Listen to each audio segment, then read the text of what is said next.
amis, l'heure est grave. Nous sommes au Biblio Hall numéro 2. J'ai une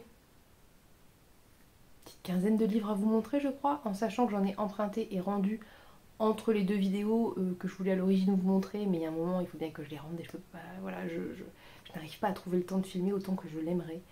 Sauf qu'aujourd'hui, j'ai réemprunté, je crois, une petite dizaine de livres, histoire de pas me foutre la pression au niveau lecture, c'est bien. Non, en vrai, c'est un vrai plaisir, j'adore ça. Donc, ce que je vais faire, c'est que je vais vous faire une première partie qui va être Biblio Hall numéro 2. Et voilà, j'enchaînerai avec le retour sur le Biblio Hall numéro 1. Parce que je pense que certains sont plus intéressés par ce que j'ai emprunté que par mes retours. Surtout si vous suivez, je pense que ça risque d'être un petit peu redondant les retours sur les lectures, puisque j'en ai déjà parlé quand même dans les vlogs. J'ai fait une vidéo dernièrement sur mon bilan lecture. Bon, voilà. Donc je préfère vous commencer par la nouvelle palle qui est arrivée chez moi un petit peu de manière fortuite. Et puis ensuite, voilà, je vous parle de ce que j'ai lu sur le Biblio Hall numéro 1. Donc, est-ce que vous êtes prêts? Parce que là, il y a du boulot. On attaque tout de suite parce qu'on va pas s'en sortir. J'ai emprunté la semaine dernière les chroniques de l'érable et du cerisier de Camille Monceau. Jeunesse. Je pense pas que ça soit très très long à lire. Je ne sais plus de quoi ça parle parce que je suis, comme vous savez, j'ai lu le résumé, je l'ai oublié. Je sais juste que ça se passe, je crois, ça se passe au Japon. Je sais plus très bien. Ça parle de Japon, ça parle de samouraï et je crois que ça parle de... C'est un peu un roman d'apprentissage peut-être. Donc bon voilà, je sais pas trop, mais je me souviens l'avoir eu dans l'oreille un moment. Il a dû passer sur YouTube et je pense que les retours étaient bons parce que sinon je l'aurais pas retenu. Donc j'ai très envie de découvrir. C'est un jeunesse. Moi j'aime bien lire les jeunesses. J'aime bien les jeunesses. Je trouve qu'en général, même si ça n'a pas le... Parfois, pas toujours d'ailleurs. C'est faux ce que j'allais dire, un truc un peu bête. J'allais dire ça n'a pas la richesse des romans adultes, mais c'est faux en fait. C'est très très faux. Il y a des romans jeunesse qui sont bien plus riches que des romans adultes. Donc non. J'aime bien les romans jeunesse parce que, je sais pas, je trouve que souvent il y a un côté... En fait, peut-être que c'est parce qu'il y a moins de violence. Il y a le côté enchanteur un peu plus exacerbé et moins de violence. Et même si ça me... Voilà, j'aime bien... Enfin, j'aime bien la violence. Non, mais je peux lire des romans avec de la violence, il n'y a pas de problème avec ça. Mais c'est vrai que de temps en temps, un petit jeunesse là qui se lit bien, où il se passe plein de trucs, et enfin, ça passe bien. Voilà, donc le premier c'est les chroniques de l'érable et du cerisier. Ensuite, j'ai emprunté La maison qui parcourait le monde de Sophie Anderson, qui m'a totalement donné envie parce que, en fait, j'ai vu la tranche, et ce corbeau là, il est pas trop beau. Donc voilà, je pense que... Alors là je me rappelle un peu mieux, c'est l'histoire d'une petite fille ou d'une jeune fille, plutôt enfant je pense, qui vit dans une maison qui se déplace et ça va parler de sa vie en fait un peu de nomade. Et je pense qu'il va y avoir de la magie, du fantastique, il y avait des petits dessins plutôt sympas à l'intérieur, ce genre-là. Et puis je me souviens que ça avait l'air un peu d'inspiration conte russe parce que je crois que ça, c'est un truc russe, non? Et la petite fille s'appelle Marinka, donc voilà, à voir. En fait, j'ai toujours en tête les... Il est là. Trilogie d'une nuit d'hiver, voilà, que j'avais vraiment tellement aimé. Mais j'étais la première étonnée, parce que d'habitude les trucs où les romans qui se passent dans le froid et tout, c'est pas mon truc, franchement, moi j'aime bien moi les ambiances un peu chaudes et tout. Mais bref, admettons, mais... Et en fait j'avais adoré, j'avais trouvé ça génial, toute la mythologie russe qu'il y a derrière et tout, j'avais trouvé ça fou. Bref, donc livre suivant. Donc j'ai emprunté, comme vous ne l'ignorez peut-être pas, Journal d'un Assassin, le tome 1 qui est tout petit, qui est plutôt de la SF pour le coup. Je sais pas trop de quoi ça parle. Je sais pas trop, franchement je sais pas de quoi ça parle. Voilà, je l'ai emprunté parce que Pénélope a dit qu'il était cool et parce que j'avais besoin d'un bouquin de SF pour mon challenge Dévorer-les tous et qu'en plus j'avais besoin d'un bouquin de moins de 300 pages, qu'il remplissait toutes ces catégories et que j'ai confiance en Pénélope et que je suis un petit peu son avis un peu aveuglément parce qu'en général on a quand même pas mal de goûts en commun. Donc lui, je vais le lire très rapidement pour qu'il reparte de là d'où il vient parce qu'il faut vraiment que j'arrête d'emprunter et que je lise maintenant.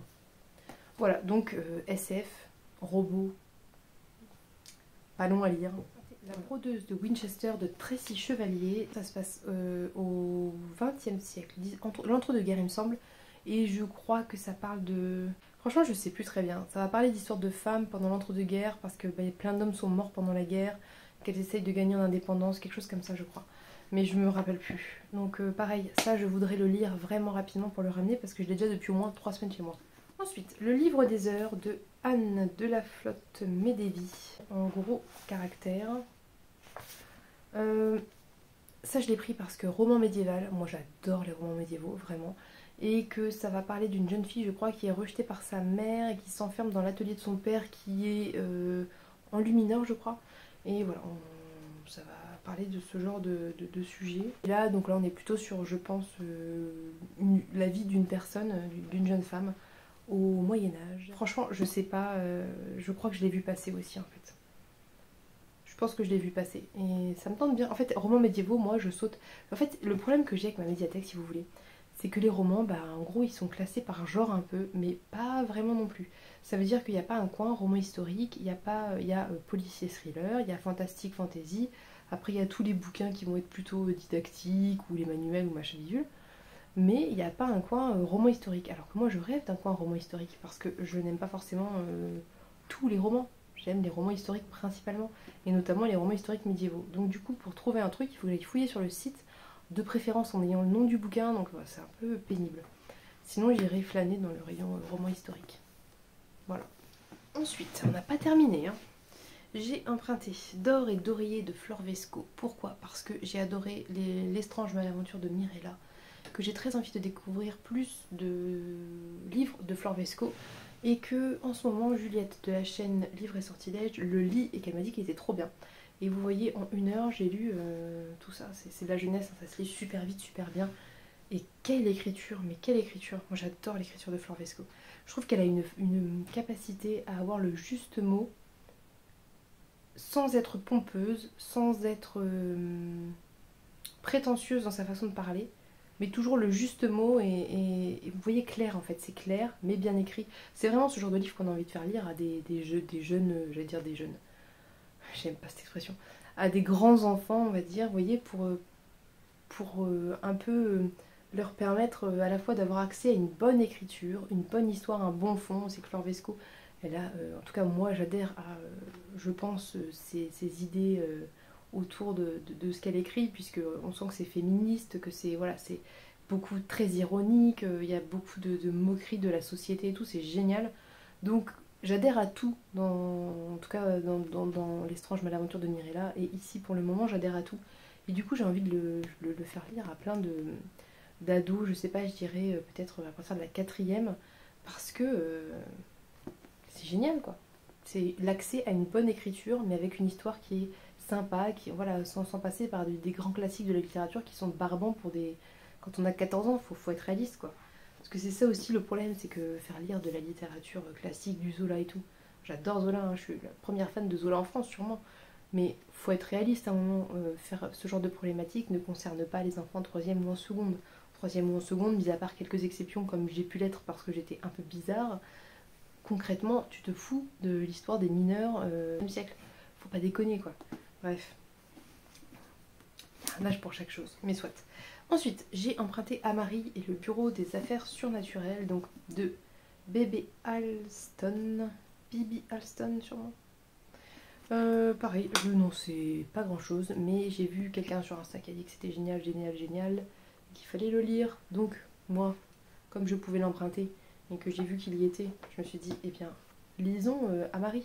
D'autant que je pense que le personnage, du coup, pour le coup, n'est pas blanche, donc je pense que c'est pas juste l'illustration, je pense que c'est le personnage de l'histoire. Et que ça fait du bien hein, de voir un petit peu des personnages, déjà des filles, des femmes, de préférence non blanches. Et alors, top du top, c'est quand elles ne sont pas hétéros, mais bon, soit. J'ai emprunté le tome 2 de Capitale du Sud de Guillaume Chamanadjan. Donc 3 lucioles, parce qu'on a... Il est tout neuf, je sais même pas s'il a été emprunté. Parce qu'avec Pénélope, on a terminé le 1, que le 1 te laisse ce goût amer en bouche où tu te dis mais pourquoi n'ai-je pas le 2? Donc je suis en train d'essayer de la convaincre de l'attaquer le plus vite possible parce qu'elle a plein de trucs à lire. Voilà, mais j'ai très envie de savoir. Je suis trop curieuse du personnage de Nox qui est commis d'épicerie dans le 1 et qui est plus ou moins proche d'un des ducs de la ville étant divisée en je sais plus combien de familles, 50 je crois, je sais plus très... Enfin, Bref, beaucoup de familles, beaucoup de ducs et tout ça. Mais bref, Nox est proche de l'un d'entre eux parce que cette personne l'a sauvé quand il était enfant, puisqu'il était séquestré dans une cave avec sa sœur jumelle. Je vais vous dire sur l'intrigue rien, parce qu'en fait il y a 15 intrigues, que c'est hyper difficile de savoir de laquelle je peux vous parler ou pas. Et que ben en fait du coup je ne vais pas vous en parler, je vous laisse découvrir. En tout cas, si vous aimez les ambiances méditerranéennes, si vous aimez les personnages un petit peu à la Fitz de l'Assassin Royal, on est quand même plutôt là-dedans. Avec un univers de fantasy qui est plutôt intéressant, avec une part de mystère plus marquée que dans l'Assassin Royal, une part de mystère assez horrifique, un poil horrifique comme ça. Bref, génial, des relations entre les personnages que j'ai trouvé très saines, des personnages très sains dans l'ensemble, à part les méchants. Ouais, franchement, excellent. Ensuite, j'ai emprunté Ouijigo d'Estelle Faye. Pourquoi? Parce que j'entends parler d'Estelle Faye tout le temps et que je n'ai jamais rien lu d'Estelle Faye. Et que j'ai retourné le livre en me disant mais de quoi peut parler Ouijigo? Et j'ai vu en 1793. Ok, ça me va, je prends. Voilà, parfait. Moi ça me suffit. On verra. Je n'en sais rien. Que laisse supposer la couverture? Un vieil arbre bizarre. Voilà, je ne sais pas. Je n'ai aucune idée de quoi ça parle. J'ai, je vous l'ai dit ou pas, je sais plus où je l'ai dit, quand je l'ai dit, mais j'ai acheté La Voix des Oracles 1 et 2 que j'ai trouvé chacun à 2 euros, donc 4 euros pour les tomes 1 et 2, je crois qu'il y en a 3. Donc je vais découvrir Estelle Faye, on verra ce que ça donne. Alors, 2 livres que j'avais oubliés au fond du sac de mon biblio-haul. J'ai emprunté Chez soi, une odyssée de l'espace domestique de Mona Chollet, qui est sûrement un essai, puisque c'est Mona Chollet, que j'aimerais bien lire assez rapidement, mais j'en ai d'autres d'elle à lire. Mais bon, les autres sont à moi, donc il n'y a pas d'urgence. Et j'ai emprunté Rouille de Floriane Soulas, je pense qu'on dit Soulas, corrigez-moi si j'ai dit mal, qui est une autrice française. Je sais que Pénélope et Juliette ont fait une lecture commune sur Les Oubliés de Lama, ou de Lamas, je ne sais pas. Et du coup, ça m'a donné un peu envie de découvrir l'autrice. À voir. Il y en a d'autres. C'est pas forcément celui que j'aurais pris moi si j'avais eu le choix. Mais il n'y avait que celui-ci d'elle, donc je me suis dit, bah, commencer par quelque part, commencer par là. Je ne sais pas de quoi ça parle, ni l'un ni l'autre. Enfin si, ça, l'essai, je sais plus ou moins de quoi ça parle. Hein, je veux dire, le titre est assez éloquent. Mais Rouille, sincèrement, je sais pas de quoi ça parle. Voilà, on est sur du steampunk, je pense. Voilà, à voir. Donc pareil, je vous en dirai des nouvelles. Je ne pense pas qu'il soit très très long à lire. On est sur un peu plus de 300 pages, mais quand même gros format, ça devrait aller. Donc on se retrouve avec une belle pile, hein, comme d'habitude, parce que comme d'habitude je ne suis pas raisonnable. On est presque à la fin. Dernier roman, après c'est des graphiques. J'ai emprunté L'Enfant de poussière de Patrick Dioune. Bon, je le lisais sur Nextory, sauf que je me rends compte que je n'arrive pas à le lire sur Nextory. Alors autant il y en a, ça passe, ça va. Autant celui-là, je ne sais pas pourquoi, je n'ai qu'une envie d'avoir le bouquin dans les mains. Donc je me suis dit, emprunte le bouquin parce que l'histoire me trotte dans la tête, je veux savoir ce qu'il se passe, mais je suis incapable de le lire sur Nextory. Donc là on va suivre un personnage qui s'appelle Sif. Ouais, Sif, qui est un orphelin qui grandit à Cornebrume et qui va se retrouver plus ou moins malgré lui à travailler pour le seigneur, je ne sais pas comment on peut dire, oui le seigneur local, après certaines aventures, et puis pareil, un peu Assassin Royal vibes, ce genre-là. Sauf que dans l'Assassin Royal, il y a un lien de parenté, et il y a un lien quand même entre Fitz et le roi, alors que là non, il est vraiment utilisé, voilà, à des fins politiques qui n'ont pas l'air jolies, voilà.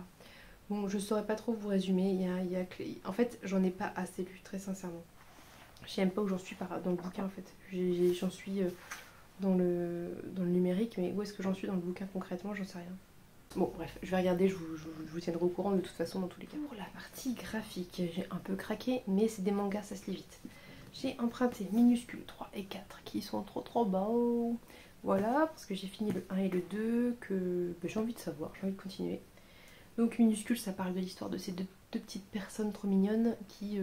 en fait, c'est plein de petites tranches de vie dans leur vie de petites personnes trop mignonnes qui font la taille d'un scarabée, peut-être même plus petites, et qui vivent dans la forêt, enfin la forêt du coup. Qu'est-ce que la forêt quand on fait 3 cm de haut, je ne sais pas. Et puis il leur arrive plein de trucs, et elles sont trop mignonnes, elles sont trop gentilles, elles ont vraiment... vous savez, c'est plein de bons sentiments, mais des bons sentiments qui font du bien. Voilà. Donc ça me tente bien. J'ai également emprunté le tome 5 de l'Atelier des Sorciers. Il y avait le 5 et après je crois le 8. Donc il manque le 6 et le 7 que je vais réserver sur le site pour les avoir rapidement. Parce que hier j'ai terminé le 3 et le 4 et que c'était trop chouette. Donc j'ai très envie de savoir. Je sais même pas combien il y a de tomes en tout. Donc l'Atelier des Sorciers, pour ceux qui ne connaissent pas l'Atelier des Sorciers, ça parle d'une petite fille qui s'appelle Coco, qui malgré elle, qui espionne un magicien pour voir comment il pratique la magie, parce que dans son monde, les personnes qui ne naissent pas magiciens n'ont pas le droit de faire la magie. Elle se rend compte qu'en fait la magie n'a rien d'inné et qu'en fait c'est tout à fait faisable n'importe où, n'importe quand. Comme quand elle était petite, elle avait rencontré un monsieur bizarre qui lui avait donné un livre de magie, elle se dit bah tiens je vais essayer ce soir. Elle essaye, elle fait une très grosse bêtise et le magicien qu'elle a vu se sent un petit peu responsable de ça. Et du coup il l'emmène avec lui chez lui pour eh bien, la former, la préparer aux épreuves pour devenir magicienne, qu'elle puisse réparer sa bêtise. Et lui en même temps a bien compris qu'il se passait quelque chose de bizarre autour d'elle, que ce livre ne lui était pas tombé dans les mains par hasard. Et donc il cherche à comprendre. Voilà pour l'Atelier des Sorciers. C'est très beau, c'est très mignon, en même temps ça pose des questions, c'est intelligent, j'adore. J'ai également emprunté le tome 4 et 5 de Blue Period. Donc là c'est l'histoire d'un personnage, d'un lycéen qui se met sur le tard à faire de l'art et qui prépare le concours d'entrée d'une des facultés d'art de Tokyo, où il y a je crois 5% de personnes prises chaque année. Et donc on va suivre ce parcours d'un jeune homme tout à fait lambda qui se prépare à une école tout à fait lambda et qui d'un coup se réveille et se dit que ce qu'il aime dans la vie c'est dessiner. Et voilà, les 15. J'en ai 15, c'est franchement déraisonnable. Non mais là je vais terminer rapidement Flor Vesco déjà. Là aujourd'hui j'aurai terminé et puis les mangas ça va pas faire long feu. Bref, donc ce mois-ci j'ai emprunté, enfin ce mois-ci non pas du tout, ces 2 dernières semaines, je pense plus ou moins aux 3 dernières semaines, j'ai emprunté tout ça en sachant qu'entre temps j'avais emprunté Le Chant d'Achille par exemple, j'avais emprunté Anaïs Nin par exemple, bref, dont je vous ai même pas parlé parce qu'ils sont arrivés partis avant que je refilme à nouveau. Je vais vous faire le point du Biblio Hall 1 comme je vous l'avais dit. Ceci étant dit, il y en a dont j'ai déjà parlé dans la vidéo bilan de lecture d'octobre. J'ai fait un timer sur la vidéo. Donc si certains livres vous intéressent, allez directement voir sur le timer. Parce que si je reprends tout, on va pas y arriver, ça va être beaucoup trop long. Donc, en manga, j'avais lu L'Atelier des Sorciers 1 et 2. J'avais lu Minuscule 1 et 2 et Blue Period 1, 2, 3. J'ai parlé de Minuscule, l'Atelier des... Non, j'ai parlé des 3 en fait. Donc allez voir le point lecture, ça sera plus simple pour les mangas. En plus là je vais vous faire le résumé. Donc, voilà. En roman, j'ai lu La Dame à la licorne dont j'ai parlé dans le dernier point. Donc pareil, allez voir la vidéo bilan, je voulais vous la mettre, vous voyez en barre d'infos. La vidéo bilan où j'en parle et je donne mon avis détaillé, ça sera... Enfin détaillé, même pas d'ailleurs. En fait là si vous voulez, on est quand même sur un bilan, parce que on est sur le bilan, là La Dame à la licorne, j'ai fait le bilan dans le bilan d'octobre, parce que je voulais toutes les avoir en fait. Moi je voulais tout me répersuader ce que j'avais lu.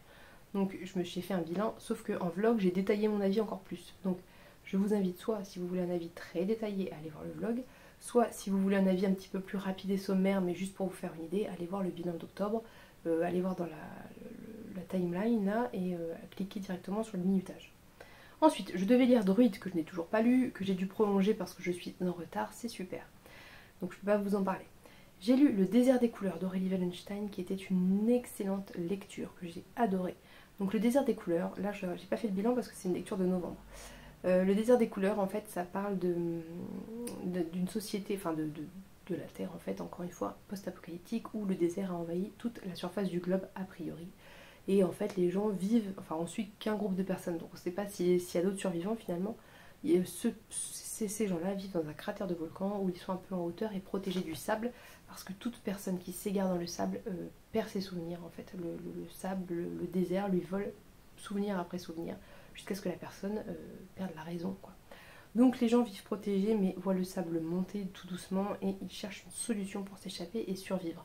Donc ils envoient régulièrement un humain de leur communauté et un demi-dieu, demi-humain, je sais pas trop, qui est en fait le fruit de l'union entre le marchand de sable, personnalité mystique dont on entend parler 5 minutes au début et qu'on ne voit plus jamais, et d'une des humaines de la communauté.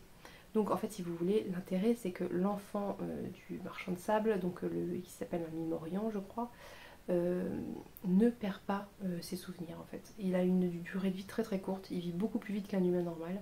Tout est en accéléré, un peu comme un chat si vous voulez. Mais par contre lui ne perd pas ses souvenirs et surtout il a la capacité d'absorber les souvenirs que perdent les humains et de les leur restituer. Du coup lui il accompagne l'humaine ou l'humain qui est avec lui pour rattraper ses souvenirs et les lui restituer. Voilà. Donc ça c'est le pitch de base. Nous on va suivre précisément Kabalrai qui est un Mimorian qui sait quel est son destin, c'est-à-dire grandir suffisamment jusqu'à être capable de partir et une fois parti avec l'humain, aller le plus loin possible dans le désert pour essayer de trouver de l'aide ou une oasis ou que sais-je. Voilà, un petit peu une quête désespérée si vous voulez. Donc il se forme à ça jusqu'au jour où le moment du départ arrive. Son binôme est sélectionné par le sable et tous deux partent accompagnés d'un messager sagittaire qui est donc un oiseau du désert avec des grandes pattes là, puis des petites collerettes, qui dans le livre parvient à communiquer un peu en morse avec son âme sœur restée sur le camp, donc ils peuvent se faire passer des messages un peu sommaires mais se faire passer des messages. Et comme toujours chez Aurélie Wellenstein, ça va parler traumatisme, ça va parler psychologie, ça va parler écologie, ça va parler humain en fait, ça va parler d'humain, voilà. Donc c'était encore un coup de cœur, d'où mon envie très très forte de lire tous les bouquins d'Aurélie Wellenstein et en même temps cette peur de me retrouver esselée une fois que je les aurai tous lus. Voilà. Ensuite j'ai lu le tome 2 de Kuchiel, dont je n'ai pas fait le point parce que je l'ai lu en novembre. Je ne vais pas vous résumer Kuchiel parce que d'une c'est terriblement compliqué à résumer, de deux parce que c'est un tome 2 donc je peux pas trop résumer ce tome là. Je vous invite à aller voir le vlog où je me tape le courage de vous faire un résumé de tout ce bazar qu'est Kuchiel. Toujours est-il que, très rapidement quand même, on suit le personnage de Phèdre qui est marqué par un dieu des croyances de son peuple, et qui de fait est une espèce de prêtresse en quelque sorte, une servante de ce dieu, et qui va utiliser ses talents par rapport à ça, qui sont dans la sexualité, je vous le dis tout de suite, pour espionner les gens, parce qu'elle est recueillie, elle est orpheline, elle est recueillie par un homme qui est un bon intrigant politique, qui la forme à l'espionnage, et du coup en cumulant ces deux talents, son objectif est d'obtenir des informations pour déjouer un complot qui apparemment un complot contre le roi.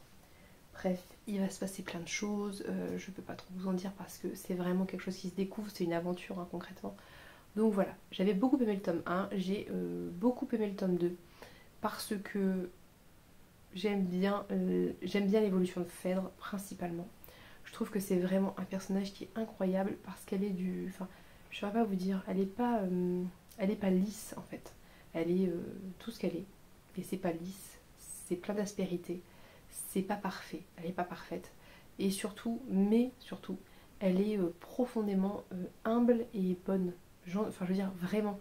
Et il y a des questions qui sont posées qui peuvent paraître peut-être anecdotiques, mais qui, moi, j'ai trouvé étaient extrêmement importantes. Typiquement, est-ce qu'on a le droit de demander à des soldats, même s'ils sont soldats, d'aller mourir pour une cause qui nous est propre? Voilà. Ou pour un roi, de questions par rapport à l'humain qu'on ne trouve que trop peu, à mon sens. Mais l'histoire en elle-même est aussi très bien, je ne suis pas que attachée à ces détails, mais l'histoire en elle-même est très très bien. Il y a toujours un gros plot twist, évidemment. Et puis elle a une relation avec quelqu'un que j'adore, même si dans le tome 2, la première moitié, j'avais un petit peu envie de les étrangler. Mais voilà, elle a une relation avec ce personnage que j'aime beaucoup.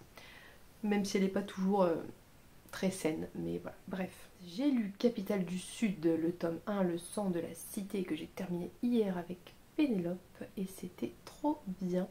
Je vous en ai rapidement parlé là en vous montrant le 2, mais vraiment on est sur de la fantaisie particulière je trouve. parce qu'on parle beaucoup de bouffe, on parle beaucoup de vie en fait, vous voyez, de ces choses palpables de la vie qu'on a tendance toujours un petit peu à mettre de côté dans les bouquins comme si on était au-dessus de tout ça. Et je trouve que là il y a vraiment un côté très humain, j'allais dire, je dis toujours la même chose, mais vivant, vous voyez, organique. En fait c'est ça, il y a un côté très organique là-dedans, même dans les relations, même dans... Voilà, et j'ai beaucoup aimé.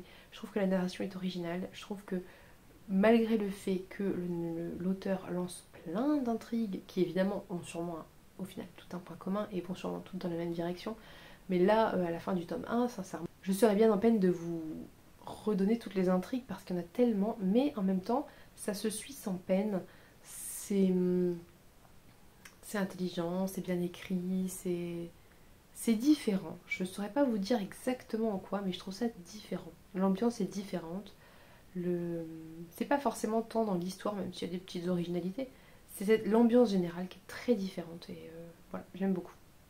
Donc je vous invite à le lire si ça vous dit. En plus c'est pas si long que ça se lit assez bien. Ensuite dans le book haul je vous avais présenté un psaume pour les recyclés sauvages. Pareil, j'ai fait un vlog dédié donc là je vais quand même pas, faut pas exagérer quand même, je vais pas plus en parler, je crois qu'en plus j'en ai reparlé dans le bilan d'octobre. Et j'avais Qui a peur de la mort dans ma liste que je n'ai toujours pas lu malheureusement. Donc moralité, il n'y a que 2 bouquins que j'ai pas lus, c'est Druide et Qui a peur de la mort. Druide il faut vraiment que je le lise parce qu'il faut vraiment que je le ramène un jour quand même, ça serait peut-être bien. Et puis j'ai lu tous les autres et j'ai encore plus de livres maintenant. Moralité, à l'origine je voulais vous présenter aussi Anaïs Nin, Le Chant d'Achille. Mais je les ai lus, je les ai rendus, voilà. Donc si vous voulez mon avis sur Anaïs Nin, c'est dans le vlog 10. Si vous voulez mon avis sur Le Chant d'Achille, c'est dans le vlog 9, si je dis pas de bêtises. Mais de toute façon, c'est dans le titre à chaque fois, donc vous ne pouvez pas trop vous tromper. Voilà. Je me suis un peu mal organisée pour mes bilans. Donc il faut vraiment que je réfléchisse à une organisation qui soit plus structurée. Donc il faut vraiment que je me contraigne à faire un bilan spécifique biblio-haul de manière à ce que ça soit clair. Et un bilan peut-être mensuel de toutes les autres lectures, et pas de toutes les lectures, mais de toutes les autres lectures hors biblio-haul que j'ai présentées au préalable, pour que ça soit plus clair. Déjà d'une parce que faire une grosse vidéo c'est trop le bazar, c'est trop long. La dernière elle fait 55 minutes, c'est trop long. Et puis pour que comme ça je puisse faire une suite en fait des biblio-haul et qu'il y ait vraiment une vidéo dédiée pour les retours de ce que j'ai présenté en fait. Voilà. Bon. Je pense que c'est pas si mal que ça, je m'en suis pas si mal sortie. Je suis encore un peu en début finalement, en test sur tout ça, donc c'est pas parfait, mais on va y arriver. Voilà. Sur ce, n'hésitez pas à me dire si certains livres vous intéressent, ce que vous en avez pensé, sans spoil. Et puis si vous avez des recommandations dans ce genre-là, hein, tout simplement, enfin je sais pas, ou même des auteurs, autrices dont j'ai parlé, s'il y a d'autres livres que vous avez lus d'eux qui sont super, enfin voilà, n'hésitez pas parce que moi je prends tout ça, je prends et je garde précieusement. Voilà. Donc je vous laisse parce que la luminosité devient vraiment pourrax, il fait gris, c'est catastrophique. Bref, je vous souhaite une bonne semaine, un bon week-end et je vous dis à dimanche prochain pour une nouvelle vidéo. Bye bye.